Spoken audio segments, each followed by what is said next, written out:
ஆண்டவராகிய இயேசு கிறிஸ்துவின் கிருபையும் சமாதானமும் உங்கள் அனைவரோடும் கூட என்றென்றைக்கும் இருப்பதாக. நான் உன்னை விட்டு விலகுவதும் இல்லை, உன்னை கைவிடுவதும் இல்லை என்று சொன்ன நமது ஆண்டவராகிய இயேசு கிறிஸ்து என்றென்றும் நம்முடன் இருந்து நம்மை பாதுகாக்கிறார். சமாதானமாய் இருக்கும். எசேக்கியேல் 20ஆம் அதிகாரம் 15ஆம் வசனம்.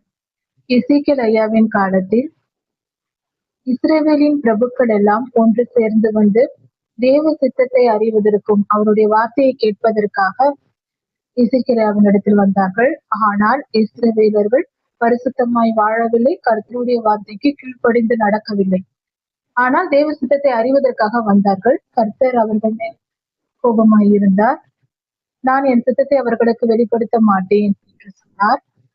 அவர்களுக்காக நீ வாதாட விரும்பினால் அவர்கள் செய்த பாவங்களை எல்லாம் நீ அவர்கள் முன்னோர்கள் செய்த பாவங்களை நீ அவர்களுக்கு சொல். அவர்கள் சகல விதமான அருவருப்புகளுடன் செய்தார்கள், அதை அவர்களுக்கு சொல் என்று கர்த்தர் இஸ்ரவேல் செய்த பாவங்கள், இஸ்ரவேலர்கள் ஆதியிலிருந்து, இஸ்ரவேலர்கள் எகிப்தில் இருக்கும் பொழுது அவர்கள் செய்த ஆரம்பத்திலிருந்து அவர்கள் செய்த பாவங்களை எல்லாம் சுட்டிக்காட்டி கர்த்தர் அவர்கள் செய்த குற்றங்களை வெளிப்படுத்துகிறார். அவர்கள் உணர்ந்து மனம் திரும்புவதற்காக கர்த்தரிகளை எல்லாம் சொல்லுகிறார். இந்த காரியங்களை சொல்லி வரும்போது கர்த்தர் அவர் சொல்லுகிறார், ஓய்வு நாட்களை பரிசுத்தமாய் நான் ஆசரிக்க சொன்னேன், ஆனால் அவர்கள் அப்படி செய்யவில்லை என்று கர்த்தர் சொல்லுகிறார். அவர்கள் எகிப்தின் நரகலான விக்கிரகங்களை பின்பற்றி கர்த்தருக்கு விரோதமாய் பாவம் செய்து கொண்டிருந்தார்கள். அப்படி அதையெல்லாம் அவர்கள் விட்டு மனம் திரும்பி என்னுடைய பரிசுத்த ஓய்வு நாளை ஆசரிக்கும்படியாக கர்த்தர் கட்டளை கொடுத்தார். ஆனால் அதையும் அவர்கள் கேட்கவில்லை. அதனால் கர்த்தர் கோபம் கொண்டு வனாந்திரத்திலே நான் அவர்களை அழித்து போடுவேன், பாலும் தேனும் ஓடுகிற கானானுக்குள் அவர்கள் பிரவேசிப்பதில்லை என்று தம்முடைய கோபத்திலே அவர் ஆணையிட்டார். கர்த்தர் முதலில் அவர்களை கானானுக்குள் கொண்டு செல்வேன் என்றார். இஸ்ரவேலர்களை கானானுக்குள் அழைத்து செல்வேன் என்று வாக்கு பண்ணி இருக்கிறார். ஆபிரகாம், ஈசாக்கு, யாக்கோபு என்னும் முன்னோர்களுக்கு, பெரியோர்களுக்கு கர்த்தர் வாக்கு பண்ணிவிட்டார். ஆனால் இஸ்ரவேலர்களை வழிநடத்தி அவர்களை மீட்டு கொண்டு வரும்போது வழி பயணத்தில், அந்த காலத்தில் அவர்கள் பயணம் செய்து வருகிற காலத்தில் அக்கிரமமாய் நடந்தார்கள். கர்த்தருடைய வார்த்தைகளை கேட்கவில்லை, கீழ்ப்படியவில்லை, ஓய்வு நாட்களையும் அனுசரிக்கவில்லை. இப்பொழுது கர்த்தர் கோபம் கொண்டு அவர்கள் அக்கிரமத்தை நிமித்தம் அவர்களை அழித்து போடுவேன் என்று வாக்கு சொல்லிவிட்டார், ஆணையிட்டு சொல்லிவிட்டார். இப்பொழுது கர்த்தர் அவர்களை அழிக்க போகிறார். ஆனால் ஏற்கனவே சொன்ன வாக்கு தத்தம் இருக்கிறது ஆபிரகாம் ஐயாவுக்கு. ஆபிரகாம் ஐயாவுக்கு என்ன வாக்கு தத்தம் சொன்னார்? உன் சந்ததி வானத்து நட்சத்திரங்களை போல் ஆக்குவேன் என்று சொன்னார். அதே போல இஸ்ரவேலர்கள் என் ஜனமாய் இருப்பார்கள் என்று சொன்னார். சரி, இப்படி இருக்கும் பொழுது அந்த வாக்கு தத்தம் அப்படியே இருக்கிறது. இந்த ஜனங்களோ பாவம் செய்தார்கள். கர்த்தருடைய கோபத்தினால் வனாந்திர பயணத்தில் அழிக்கப்பட்டார்கள் இஸ்ரவேலர். இவர்களுக்கு ஆபிரகாம் ஐயாவுக்கு கொடுத்த வாக்குத்தத்தம் இன்னும் இருக்கிறது அல்லவா? கர்த்தர் அந்த வனாந்திர பயணத்தில் அடுத்த சந்ததியாரிடம் பேசுகிறார். அதாவது வனாந்திர பயணம் என்பது 40 வருட பயணமா இருக்கிறது. எகிப்தில் இருந்து அவர்கள் புறப்பட்டதிலிருந்து கானானுக்குள் போகும் வரைக்கும் 40 வருடம் ஆகிறது. 7 நாட்கள் பயணம்தான். ஆனால் அவர்கள் அங்கங்கே தங்கி அவர்களுடைய அக்கிரமத்தினால் உடனே செல்ல முடியாமல் தங்கி சென்றார்கள். 40 வருடம் ஆயிற்று. இந்த காலகட்டத்தில் கர்த்தர் என்ன செய்தார் என்றால், முன்னோர்களை, அதாவது புறப்பட்ட இஸ்ரவேலர்களை, எகிப்தில் புறப்பட்ட இஸ்ரவேலர்கள் 40 வருடமாய் கடந்து சென்றதினால் அவர்கள் ஆயுள் முடிந்து இறந்து போகிறார்கள். அவர்களுடைய அடுத்த தலைமுறையினர், அவர்களுடைய பிள்ளைகள் வளர்ந்து வருகிறார்கள். கர்த்தர் அந்த பிள்ளைகளிடத்தில் சொல்லுகிறார், நீங்கள் உங்கள் பெற்றோர்களைப் போலவும் உங்கள் முன்னோர்களைப் போலவும், ஏனென்றால் இவர்கள் எகிப்தில் நடந்த அந்த வனாந்திர பயணத்தில் பிறந்த பிள்ளைகள் எகிப்தின் அக்கிரமத்தை பார்த்ததில்லை, பாவத்தை பார்த்ததில்லை, விக்கிரகாராதனையை பார்த்ததில்லை, இச்சையான காரியங்களை பார்த்ததில்லை. கர்த்தர் சொல்லுகிறார் அவர்களுடைய, ஆனால் ஒரு சிலர் அந்நியர்களும் அங்கு கலந்து இவர்களோடு பயணித்துக் கொண்டிருந்தனர். எகிப்தியர்கள், இஸ்ரவேலர்களும் பாவம் செய்து கொண்டிருந்தனர். அதனால் கர்த்தர் சொல்லுகிறார், இந்த அடுத்த தலைமுறையினரை பார்த்து, உங்கள் முன்னோர்களும் உங்கள் பெற்றோர்களும் எகிப்தில் செய்த அக்கிரமங்களை எல்லாம் விட்டுவிட்டு நீங்கள் மனம் திரும்புங்கள், நான் உங்களை கானானுக்குள் பிரவேசிக்க பண்ணுவேன் என்று அடுத்த தலைமுறையை கர்த்தர் அந்த வாக்குத்தத்தத்தை நிறைவேற்ற சொல்லுகிறார். அந்த அடுத்த தலைமுறையினரிடம் சொல்லும்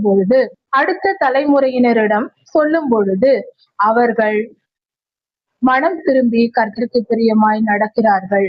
இதை எப்படி நாம் அறிந்து கொள்ளலாம் என்றால், எகிப்தில் புறப்பட்ட போது இருந்த பெரியோர்களில் யோசுவா ஐயாவும் காலேபும் இருவர் தவிர, இந்த இரு பரிசுத்தவான்கள் தவிர மற்றவர்கள் எல்லாரும் வனாந்திர பயணத்தில் அழிக்கப்பட்டு போனார்கள். இந்த இருவரும் தான் கானானுக்குள் பிரவேசிக்கிறார்கள். மோசே ஐயா உட்பட மரணம் அடைந்து விட்டார் வனாந்திர பயணத்திலேயே. அப்படி யோசுவா ஐயா தலைமையில் தான் இஸ்ரவேலர்களின் அடுத்த தலைமுறையினர் கானானுக்குள் பிரவேசிக்கிறார்கள். அவர்கள் கர்த்தரை விசுவாசித்தார்கள், கர்த்தருடைய வழிகளை கண்டார்கள், கர்த்தருக்கு பிரியமாய் நடந்தார்கள், அவருடைய வசனத்தின்படி கீழ்ப்படிந்திருந்தார்கள். சகல அந்த கானான் தேசத்தையும் சுற்றுப்புறத்தில் இருக்கிற இடங்களை எல்லாம் சுதந்திரித்துக் கொண்டார்கள். இதை யோசுவா ஐயாவின் புத்தகத்தில் நாம் படிக்கலாம். இப்படியாக கர்த்தர் அவர்களை வழிநடத்தி சென்று கொண்டிருந்தார். அந்த அடுத்த சந்ததியை கர்த்தர் தெரிந்து கொண்டார். முதல் சந்ததியை அவர்கள் கர்த்தருக்கு பிரியமாய் நடக்காததினால் அவர்கள் அந்த வாய்ப்பை, கர்த்தருடைய கிருபையை உதாசீனப்படுத்தியதினால் அதை இழந்து போனார்கள். அடுத்த சந்ததியினர் அதை பெற்றுக் கொண்டார்கள். ஆனாலும் இஸ்ரவேலர்களை முற்றிலுமாய் கோபம் கொண்டு கர்த்தர் சீனாய் மலையில் இறங்கிய போதே, மோசேயாவுக்கு 10 கட்டளைகள் கொடுத்த போதே இவர்கள் செய்த அக்கிரமத்தை பார்த்து மொத்தமாய் இவர்களை அழித்து விட்டிருந்தால் இஸ்ரவேல் எனும் சந்ததியே அழிந்து போயிருக்கும். கர்த்தர் ஒரே நாளில் அப்படி அழிக்காமல் அவர்களை விட்டு வைத்து பாவம் செய்தவர்களை கொன்று போட்டு அவர்கள் தலைமுறை காலம் முடியும் வரை வனாந்தரத்திலேயே போட்டு அடுத்த சந்ததியை தெரிந்து கொண்டார். இந்த வேத பகுதியை தியானிக்கும் போது கர்த்தருடைய வல்லமையையும் அவருடைய வழி நடத்துதலின் ஞானத்தையும் மகா பெரிய ரகசியங்களும் நாம் அறிந்து கொள்ள முடியும். அவர் வாக்கு மாறாதவர், சொன்னதை செய்வார். அதில் எந்த மாற்றமும் இல்லை. அதை மாற்ற யாராலும் முடியாது. அவர் வாக்கு கொடுத்தால் அது கொடுத்ததுதான். இதையும் நாம் தெரிந்து கொள்ளலாம். அதே சமயத்தில் கர்த்தர் நமக்கு வாக்கு கொடுத்த பின்பும் நாம் அக்கிரமமாய் வாழ்ந்தால் நமக்கு நன்மை செய்வேன் என்று கர்த்தர் சொல்லி இருந்தும் நாம் அக்கிரமமாய் வாழ்ந்தால் அந்த ஆசீர்வாதத்தை இழந்து போவோம் என்பதையும் தெரிந்து கொள்ள வேண்டும். இன்னொரு காரியம், பாவம் செய்கிற ஆத்மாவே சாகும் என்று சொல்லப்பட்டிருக்கிறபடி எந்த மனிதன் பாவம் செய்தாலும் அந்த மனிதனை கர்த்தர் ஏற்றுக்கொள்வதில்லை என்பதையும் உணர்ந்து கொள்ள வேண்டும். மனம் திரும்பாத பட்சத்தில், மனம் திரும்பினால் எந்த பாவத்தையும் கர்த்தர் மன்னித்து அவர்களை மீட்டுக் கொள்கிறார். மனம் திரும்பாதவர்களை, இருதய கடினத்தின் நிமித்தம் கர்த்தரை வேண்டாம் என்று சொல்லுகிறவர்களை அவர் ஏற்றுக்கொள்வதில்லை. அவர்களுக்கு பாவ மன்னிப்பு கிடைக்காது என்பதையும் நாம் புரிந்து கொள்ளலாம். இஸ்ரவேலர்கள் இத்தனை வாய்ப்புகளை கொடுத்தும் வனாந்திர பயணத்தில் கண்ணுக்கு எதிரே மேக ஸ்தம்பத்தை பார்க்கிறார்கள், பகலில் இரவில் அக்னி ஸ்தம்பத்தை பார்க்கிறார்கள், வானத்திலிருந்து மன்னா விழுகிறது, இரவில் காடை விழுகிறது, எல்லாம் புசித்து பசி தீர சாப்பிட்டு குடும்பமாய் வாழ்ந்து குளிருக்கும் பயப்படாமல் வெயிலுக்கும் பயப்படாமல் சுகமாய் வாழ்ந்து கொண்டு இருந்தோம், கர்த்தரின் அரவணைப்பில் வாழ்வது போல வாழ்ந்து கொண்டு இருந்தோம். அவர்கள் கர்த்தருடைய வார்த்தையை மீறி நடந்தார்கள், உணர்வற்றவர்களாய் இருந்தார்கள். அது நிமித்தம் கர்த்தர் அவர்களை விலக்கிவிட்டார். இஸ்ரவேலருக்கு எவ்வளவோ கிருபை அளித்தும் அதை அவர்கள் உதாசீனப்படுத்தினார்கள். கர்த்தர் அடுத்த தலைமுறையிடம் என்ன சொன்னார் என்றால், வனாந்திர பயணத்தில் இஸ்ரவேலரின் அடுத்த தலைமுறை மக்களிடம் கர்த்தர் சொன்னது, பிள்ளைகளிடம் சொன்ன காரியம், நீங்கள் உங்கள் பெற்றோர்களின் வழிகளில் நடவாமல் எனக்கு பிரியமாய் நடந்து என் கட்டளைகளையும் நியாயங்களையும் கை கொண்டு நடந்து என் ஓய்வு நாட்களை கடைபிடித்து நீங்கள் நடந்தால், ஓய்வு நாட்களை கடைபிடிக்க சொல்வது ஒரு அடையாளத்திற்காக, அவர்கள் கீழ்ப்படுகிற எண்ணம் உடையவர்களாய் இருக்கிறார்கள் என்பதற்கு அடையாளமாக அதை சொல்லுகிறார் கர்த்தர். இப்படி நீங்கள் நடந்தால் நான் உங்களை கானானுக்குள் பிரவேசிக்க பண்ணுவேன் என்று சொல்லுகிறார். ஓய்வு நாள் என்பது கர்த்தர் அடையாளமாய் கொடுக்கிறார் ஜனங்களுக்கு. நாம் கர்த்தருக்கு கீழ்ப்படுகிறோமா இல்லையா என்பதற்கு அடையாளம். ஓய்வு நாளை பரிசுத்தமே ஆசரிக்கிறவர்கள், கர்த்தருக்கு பயந்து நடக்கிறவர்கள், கர்த்தருக்கு கீழ்ப்படுகிறவர்கள் என்று பொருளாகிறது. ஓய்வு நாளை அசட்டை பண்ணுகிறவர்கள் கர்த்தரை அசட்டை பண்ணுகிறார்கள். அவருடைய வார்த்தைக்கு அசட்டை பண்ணுவது போல அது ஆகிறது. அப்படி என்றால் இவர்கள் இருதய கடினமா இருக்கிறார்கள் என்று பொருளாகிறது. இப்படிதான் கர்த்தர் அவர்களை வழி நடத்துகிறார். இப்படி இஸ்ரவேலர்களின் பிள்ளைகளிடத்தில் கர்த்தர் சொன்னார். அதாவது என் கட்டளைகளும் கற்பனைகளும் கீழ்ப்படிந்து நீங்கள் நடந்தீர்களானால் உங்களை மீட்டுக் கொள்வேன் என்று சொன்னார். ஆனால் அதையும் கேட்காத அவர்களுடைய பிள்ளைகளும், இஸ்ரவேலரின் பிள்ளைகளும் மீறி நடந்தார்கள். கர்த்தருக்கு கீழ்ப்படியாமல் இருந்தார்கள். இதில் என்னவென்றால் முக்கியமான காரியம், கர்த்தர் ஒவ்வொரு முறை அவர்களை எச்சரிக்கும் போதும் நாம் ஒட்டு மொத்தமாக எல்லோரையும் எடுத்துக்கொள்ளக்கூடாது. ஒரு கூட்ட ஜனங்கள், பெரும்பாலானவர்கள் கர்த்தருக்கு கீழ்ப்படியாமல் இருந்தாலும் ஒரு சிலர் கர்த்தருக்கு பயந்து நடந்திருக்கிறார். சிறுபான்மை அளவுக்கு, அதாவது 10% அல்லது 20% அல்லது 30%, இப்படி குறைந்தபட்ச ஜனங்கள் அநேகம் பேர் கர்த்தருக்கு மனம் திரும்பி கீழ்ப்படிந்து வாழ்ந்து கொண்டுதான் இருந்தார்கள். தொடர்ச்சியாக இஸ்ரவேலரின் ஆதி முதல் அந்த பரிசுத்தம், அந்த விசுவாசம், ஆபிரகாம் ஐயாவின் விசுவாசம் அவர்களுக்குள் இருந்து கொண்டுதான் இருக்கிறது. அதில் ஒரு சிலர் தெரிந்து கொள்ளப்பட்டு பரலோகத்திற்கு சென்று கொண்டுதான் இருக்கிறார்கள். கர்த்தருக்கு கீழ்ப்படுகிறவர்களா இருந்திருக்கிறார்கள். எல்லோரும் 100% பேரும் கெட்டவர்கள் அல்ல, கர்த்தருக்கு கீழ்ப்படியாதவர்கள் அல்ல. ஒரு குறிப்பிட்ட ஜனங்கள் அதிலும் பரிசுத்தமாய் வாழ்ந்து கொண்டே வந்திருக்கிறார்கள். அதனால்தான் கர்த்தருடைய கிருபையும் அவர்களுக்கு கிடைத்துக் கொண்டே இருந்தது. இதற்கு உதாரணம், எகிப்தில் முதலில் செல்லும் போது யோசேப்பு ஐயா கர்த்தருக்கு பயந்தவராய் இருந்தார். எகிப்தில் இருந்து புறப்பட்ட போது யோசுவா ஐயாவும் காலேப் ஐயாவும் கர்த்தரில் விசுவாசமாக பக்தி வைராக்கியத்தோடு இருந்தார்கள் என்பதற்கு அடையாளமாக அவர்கள் கானானுக்குள் போய் முதலில் போய் பார்க்கும் போது கர்த்தர் வெற்றி தருவார் என்று விசுவாசத்தோடு சொன்னார்கள். மற்ற 10 பேரும் தான் மறுத்தார்கள். யோசுவா கூட சென்ற 10 பேர் மறுத்தார்கள். யோசுவாவும் காலேபும் மட்டும் சொன்னார்கள், நாம் போகலாம், கர்த்தர் நம்மோடு இருக்கிறார், வெற்றி தருவார் என்று விசுவாசத்தோடு உரைத்தார்கள். இதையும் நாம் தெரிந்து கொள்ள வேண்டும். ஒரு பரிசுத்த ஜனம் வந்து கொண்டுதான் இருக்கிறார். அதன் பின்பு யோசுவாவின் காலத்திலும் கீழ்ப்படுகிற ஜனங்கள் இருந்தார்கள். ஒரு குறிப்பிட்ட ஒரு சிறு தொகையுள்ள ஜனங்களே அப்படி இருந்திருக்கிறார். இப்படி இஸ்ரவேலரின் பிள்ளைகளும் அவர்கள் தவறு செய்து பாவத்தோடு, அவர்களில் பலரும் இப்படியாக தவறு செய்து கொண்டு வரும்போது, பாவம் செய்து இச்சையான காரியங்களை நடத்தினால் கர்த்தர் கோபம் கொண்டு அவர்களையும் அழிப்பேன் என்று சொன்னார். பலர் அழிக்கப்பட்டார்கள். வனாந்திர பயணத்தில் பலவித அவர்கள் இயற்கை மரணம் யாரும் அடையவில்லை.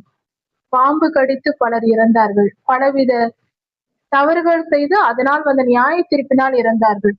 நிலநடுக்கம் வந்து, பூகம்பம் வந்து சிலர் இறந்தார்கள்.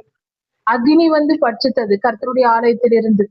இப்படியாக பலர் கொல்லப்பட்டார்கள். கர்த்தருடைய கோபத்திற்கு ஆளானவர்கள், மிகப்பெரிய பாவத்தை செய்தவர்களை கர்த்தர் அழித்து அழித்து சுத்திகரித்துக் கொண்டுதான் வந்தார். நாம் பேனாவில் எழுதும் போது தவறு ஏற்பட்டால் அதை அழித்து விட்டு எழுதுவோம், பென்சிலில் எழுதும் போது. அது போல கர்த்தர் அதை சுத்திகரித்து கொண்டேதான் இன்று வரை வந்து கொண்டிருக்கிறார். முற்றிலும் அழிக்கவில்லை கர்த்தர். ஏனென்றால் புறஜாதியாரின் நிமித்தம் கர்த்தரை பார்த்து கொண்டிருக்கிற, கர்த்தருடைய ஜனங்களை கவனித்துக் கொண்டிருக்கிற அந்நியர்கள் என்ன சொல்லுவார்கள்? கர்த்தர் அவர்களை கைவிட்டு விட்டார், கர்த்தரை நம்பினார்கள், அவர்களை கர்த்தர் கைவிட்டு விட்டார் என்று கர்த்தருடைய நாமத்திற்கு பரிசுத்த குலைச்சல் உண்டாகாதபடிக்கு கர்த்தர் அவர்களை முற்றிலும் அழிக்காமல் விட்டார். அவர்கள் பாவம் செய்தது உண்மைதான், அக்கிரமத்தில் வாழ்ந்தது உண்மைதான், முற்றிலும் அழிக்கப்பட வேண்டியவர்களே என்றே சொல்லலாம். ஆனால் கர்த்தர் தம்முடைய நாமத்தின் நிமித்தம் அவர்கள் மேல் கிருபை வைத்து அப்படியே கொஞ்சம் கொஞ்சமாக அவர்களை தம் கோபத்தை வெளிப்படுத்தாமல், உக்கிரத்தை அதிகமாய் வெளிப்படுத்தாமல் கொஞ்சம் கொஞ்சம் அழித்து மீதியான ஜனங்களை வழி நடத்தி கொண்டு வந்தார். நாம் அவ்வளவாய் கர்த்தருக்கு மனவேதனை உண்டு பண்ணுகிற இனமாய் இருக்கிறோம். இந்த உலகத்தில் எந்த உயிரினங்களும் இப்படி கர்த்தரை வேதனைப்படுத்தியதில்லை. ஆதியாகமம் 6ஆம் அதிகாரத்தில் சொல்லப்பட்டிருக்கிறது.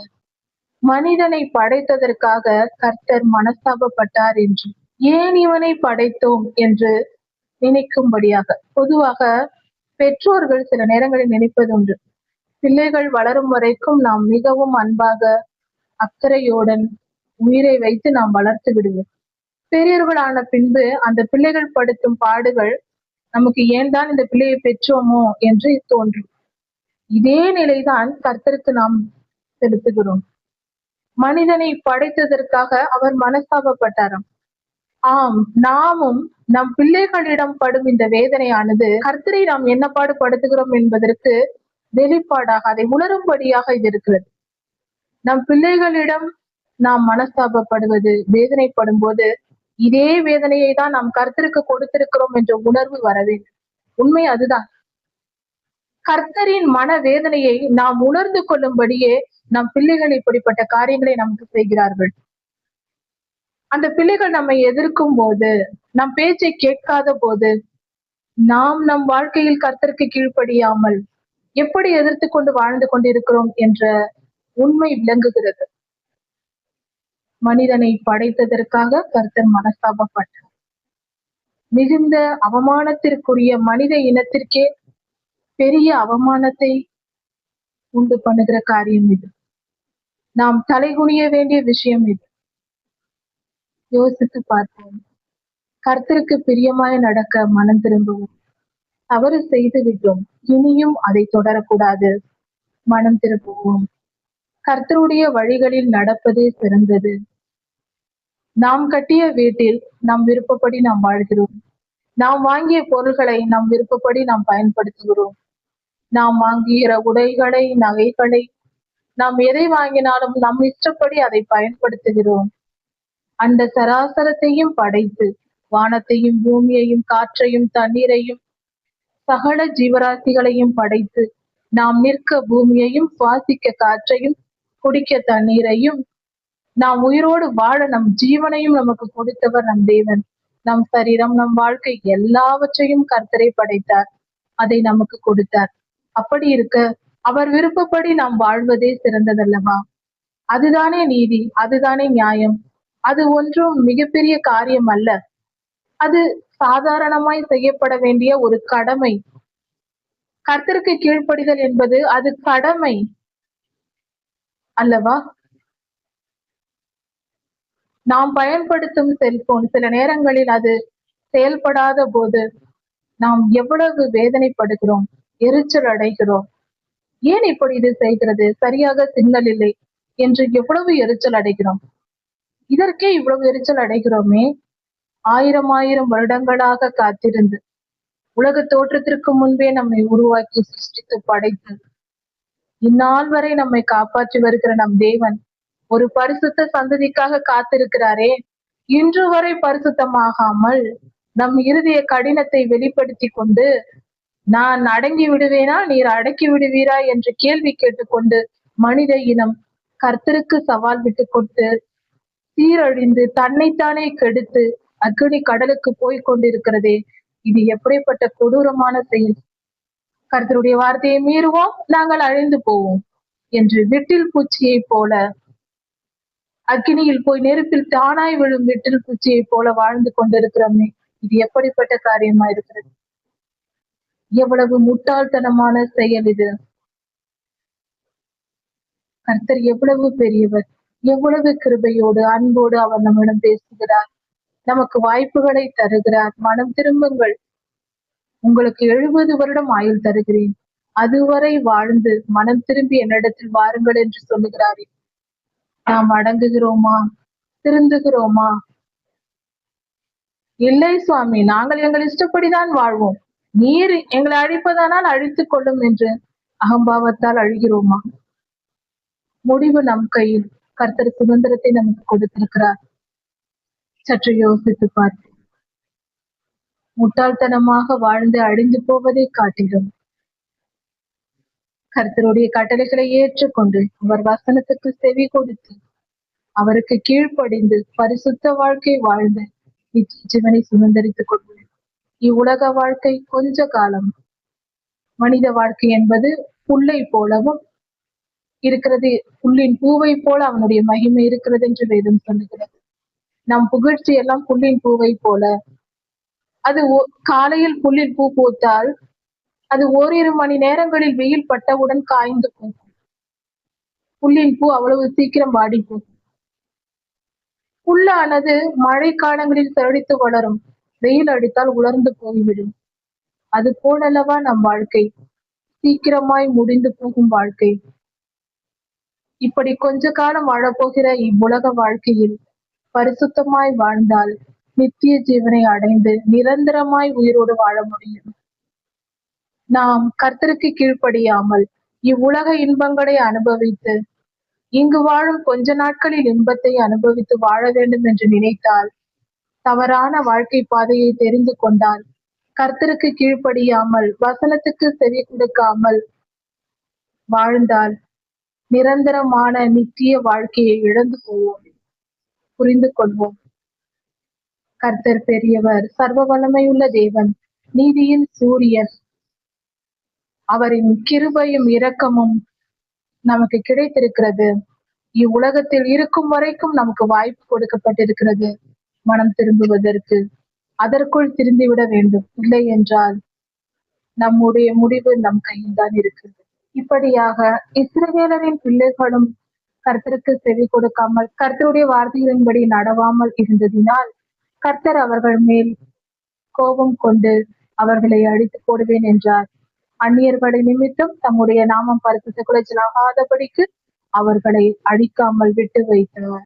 ஆனாலும் அவர்களை விட்டு வைத்தார், ஆனால் முற்றிலும் அவர்களை தண்டியாமல் விடவில்லை. அவர்கள் கர்த்தருடைய வார்த்தைக்கு கீழ்ப்படியாமலும் கர்த்தருடைய பரிசுத்த ஓய்வு நாளை கை கொள்ளாமலும் இஸ்ரவேலரின் பிள்ளைகள் வாழ்ந்தார்கள். தங்கள் பிதாக்களின் வழிமுறைகளை பின்பற்றி வாழ்ந்தார்கள். தங்கள் பிதாக்கள் செய்த திருவிழாக்கள் அவர்கள் எப்படி கொண்டாடினார்களோ அதை போல இவர்கள் கொண்டாடினார்கள். அவர்கள் பிதாக்கள் முன்னோர்கள் கொண்டாடின பண்டிகை ஆசரிப்புகளை இவர்களும் பண்டிகையை கொண்டாடினார்கள். இப்படி கொண்டாட்டங்கள், பெரியோர்களின் வழிமுறைகள், இவைகளை எல்லாம் அவர்கள் செய்து கொண்டே இருந்தார்கள். இது நிமித்தம் கர்த்தர் கோபம் கொண்டு அவர்களை அழிக்கவில்லை, ஆனால் புறஜாதியாரிடம் ஒப்படைத்தார். அவர்களை சிதறி போக பண்ணினார். உலகெங்கும் இஸ்ரவேலர்கள் சிதறடிக்கப்பட்டார்கள். அவர்கள் தங்களுக்கென்று ஒரு தேசத்தில் நிம்மதியாய் வாழாமல் எல்லா தேசங்களிலும் சிதறடிக்கப்பட்டு அந்நிய தேசத்தில் பரதேசியாய் வாழும் நிலையை கர்த்தர் ஏற்படுத்தினார். எந்தெந்த பொல்லாப்புகளுக்கு அவர்கள் இடம் கொடுத்தார்களோ அந்த பொல்லாத மனிதர்களிடமே கர்த்தர் அவர்களை கொடுத்தார். வனாந்தரத்திலேயே இதை கர்த்தர் ஆணையிட்டு சொன்னார். இப்படி செய்து துன்மார்க்கமாய் வாழ்ந்தது நிமித்தம் துன்மார்க்கரின் சொல் கேட்டு பாவம் செய்து பாவத்தை இவர்கள் ஏற்றுக்கொண்டதினால் பாவத்திற்கே அவர்களை ஒப்பு கொடுத்து விட்டார். அந்நியர்களுக்கு கர்த்தர் அவர்களை ஒப்பு கொடுத்து அந்நியர்களுக்கு அடிமையாக எப்படியோ போய் அவர்களோடு சேர்ந்து வாழுங்கள். அப்பொழுது அந்நியர்களுக்கும் பரிசுத்தவான்களுக்கும் ஒப்பு வராது, ஒத்துக்கொள்ளாது. கர்த்தருடைய ஜனங்கள் அந்நியரோடு ஒத்திருக்க முடியாது. கர்த்தருடைய வழிகள் நீதி நியாயங்கள், அந்நியர்களுடைய வழி பாவம், அக்கிரமம், பொய், ஏமாற்று வேலை, இப்படி தவறான காரியங்கள், பொல்லாதவனின் வித்தைகள். இது இரண்டும் ஒன்றாகாது. வடக்குக்கும் தெற்குக்கும் ஒரே பாதையில் செல்ல முடியாது. அப்படிப்பட்ட ஒரு சூழல் இருக்கிறது. இயற்கை அதுதான், உண்மை அதுதான், சத்தியம் அதுதான். கர்த்தர் இவர்கள் அக்கிரமம் செய்ததினால் அக்கிரமக்காரர்களோடு சேர்ந்து போய் வாழ என்று சொல்லிவிட்டார். இப்பொழுது இவர்கள் எகிப்தில் பட்ட பாடுகளைப் போல அந்நியர்கள் மத்தியில் வாழ்வதனால் அந்நியர்களின் துன்பங்களையும் கொடுமைகளையும் அனுபவித்து இவர்களும் சேர்ந்து அனுபவிக்க வேண்டியதாயிற்று. விடுதலையை கர்த்தர் கொடுத்தார், ஆனாலும் இவர்கள் செய்த அக்கிரமத்தினால் மீண்டும் மாட்டிக்கொண்டார். நான் கர்த்தர் என்று அறிந்து கொள்ளும்படி, கர்த்தரே தெய்வம் என்பதை அவர்கள் அறிந்து கொள்வதற்காக கர்த்தர் அவர்களுடைய பிள்ளைகளை தீக்கடக்க பண்ணி இப்படியாக அவர்களுடைய பலிகளினாலே அவர்களை தீட்டுப்படுத்தினார். அப்படி என்றால் அந்நிய பொல்லாத ஆவிகளிடமும் பொல்லாத மனிதர்களிடமும் கர்த்தர் ஒப்பு கொடுத்து விட்டார். அதாவது ஒரு சுலபமான ஒரு வழி என்னவென்றால், தெளிவாய் புரிந்து கொள்ள வேண்டியது, கர்த்தருடைய பாதுகாப்பு ஒரு மனிதனுக்கு கிடைக்கும் பொழுதுதான் அந்த மனிதன் பரிசுத்தமாய் வாழ முடியும். வசனத்தின்படி வாழ்ந்தாலும், கர்த்தருடைய வார்த்தைக்கு கீழ்ப்படிந்து வாழ வேண்டும் என்று நாம் நினைத்தாலும் நமக்கு அதற்கு தேவையான பலன் கிடையாது. நாம் தனித்து நின்று நான் பரிசுத்தமாய் வாழ்ந்து விடுவேன் என்று எந்த மனிதனும் சொல்ல முடியாது. ஏனென்றால் சாத்தான் மனிதனை விட பலசாலியானவனாக படைக்கப்பட்டவன். அவன் தந்திரத்தில் பெரியவன். அப்படி இருக்கும் பொழுது தேவ பலன் நமக்கு கொடுக்கப்பட்டால் ஒழிய பரிசுத்த ஆவியானவரின் வல்லமை நமக்கு கிடைக்கும் பொழுது, தேவ பாதுகாப்பு நமக்கு கிடைக்கும் பொழுது நாம் பரிசுத்தமாய் வாழ முடியும். சாத்தானை காலில் மிதிக்க முடியும். தேவ பாதுகாப்பு இல்லாமல் நம் சுய பலத்தினால் நாம் எதையும் சாதிக்க முடியாது என்பதை தெளிவாய் புரிந்து கொள்ள வேண்டும். நாம் பாவம் செய்யும் போது கர்த்தர் நம் சுய இச்சையினால் தான் பாவம் செய்கிறோம். நம் சுய விருப்பத்தினால் பாவம் செய்கிறோம். அதனால் கர்த்தர் உன் சுய விருப்பப்படி நீ நடக்கிறாயா, நீ தனித்தே வாழ்ந்து கொள் என்று விலகி விடுவார். அவர் விலகினால் போதும், நம் அழிவுக்கு வேற எதுவுமே தேவையில்லை. கர்த்தர் சற்று விலகினால் போதும், அவர் திருக்கரங்களின் பாதுகாப்பு நமக்கு நம்மை விட்டு சற்று விலகினாலும் நாம் அழிந்தோம். வாழ்வதற்கு வழி இல்லை. பரிசுத்த வாழ்க்கைக்கும் வழி இல்லை. இவ்வுலக வாழ்க்கையிலும் நிம்மதியா வாழ முடியாது. பரலோகத்திற்கும் செல்ல முடியாது. முழுக்க முழுக்க பரிசுத்த ஆவியானவர் தேவ பாதுகாப்பை நமக்கு கொடுத்தால் மட்டுமே நம்மால் வாழ முடியும். நாம் எவ்வளவுதான் மனதால் விரும்பினாலும் பரிசுத்தமாய் வாழ்வேன், வசனத்தின்படி வாழ்வேன், நீதிமானாய் வாழ்வேன், நான் பாவம் செய்ய மாட்டேன் என்று நினைத்தாலும் தேவ பலன் இல்லாமல் அது முடியாது.